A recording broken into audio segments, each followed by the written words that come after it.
हुमायूं भारतीय इतिहास का वो पन्ना है जिसे लोग पढ़ते हुए तेजी से पलटकर आगे बढ़ जाते हैं। उसके भाइयों ने उसके साथ बगावत की और सन 1540 में शेर शाह सूरी ने कन्नौज की लड़ाई में उसे हरा दिया।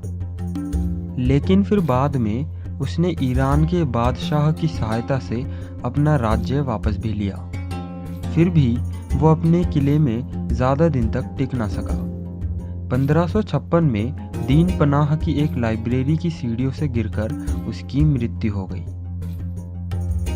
हुमायूं की मौत के बाद उसके बेटे अकबर को 13 वर्ष की कम उम्र में गद्दी संभालनी पड़ी। बादशाह बनने के बाद उसने अपने पिता हुमायूं की याद में एक शानदार इमारत बनाने का हुक्म दिया। इमारत के निर्माण के लिए उसने हजरत निजामुद्दीन औलिया की दरगाह के पास के स्थान का चुनाव किया। हुमायूं का मकबरा एक ऐसा निर्माण कार्य है जिसने स्थापत्य कला को एक नवीन दिशा प्रदान की। यह मकबरा अपनी परंपरा का पहला भवन है। इसका निर्माण कार्य अकबर की सौतेली मां हाजी बेगम की देखरेख में 1564 ईस्वी में हुआ था।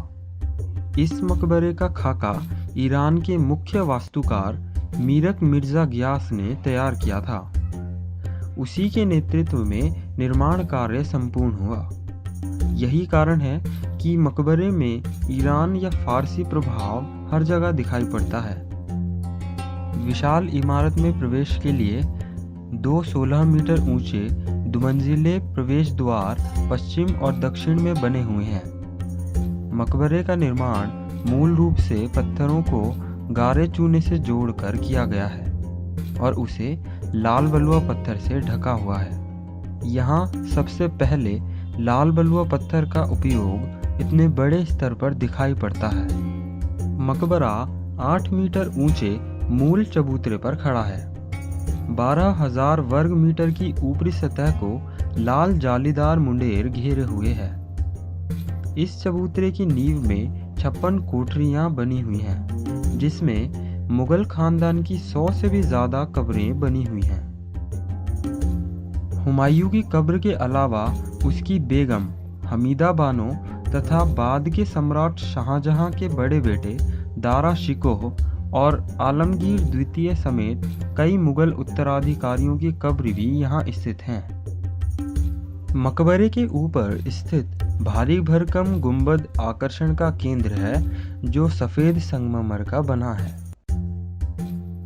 बाहर से सरल दिखने वाली इमारत की आंतरिक योजना कुछ जटिल है। इसमें मुख्य केंद्रीय कक्ष सहित 9 वर्गाकार कक्ष बने हुए हैं। इसमें बीच में बने मुख्य कक्ष को घेरे हुए शेष 8 दुमंजिला कक्ष बीच में खुलते हैं। ये उद्यान 4 भागों में पैदल पथों और 2 केंद्रीय नालियों द्वारा बटा है। ये जन्नत के बाग में बहने वाली 4 नदियों के परिचायक हैं।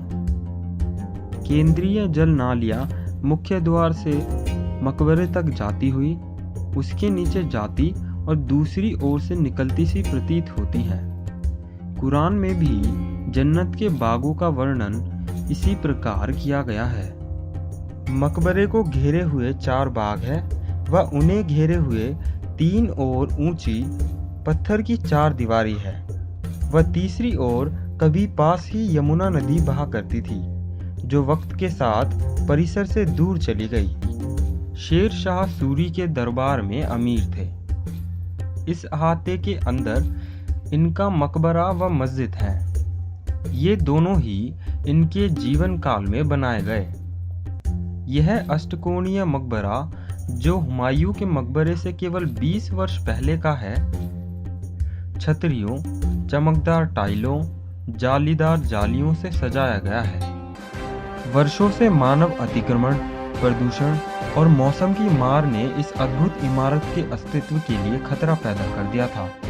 वर्ष 2000 के बाद आगा खां ट्रस्ट फॉर कल्चर, भारतीय पुरातत्व सर्वेक्षण व सरकार के सामूहिक प्रयासों के कारण यह खूबसूरत इमारत आज फिर से अपने निर्माण के समय की मजबूती धारण किए खड़ी है और हर वर्ष लाखों विदेशी सैलानियों का आकर्षण बनती है।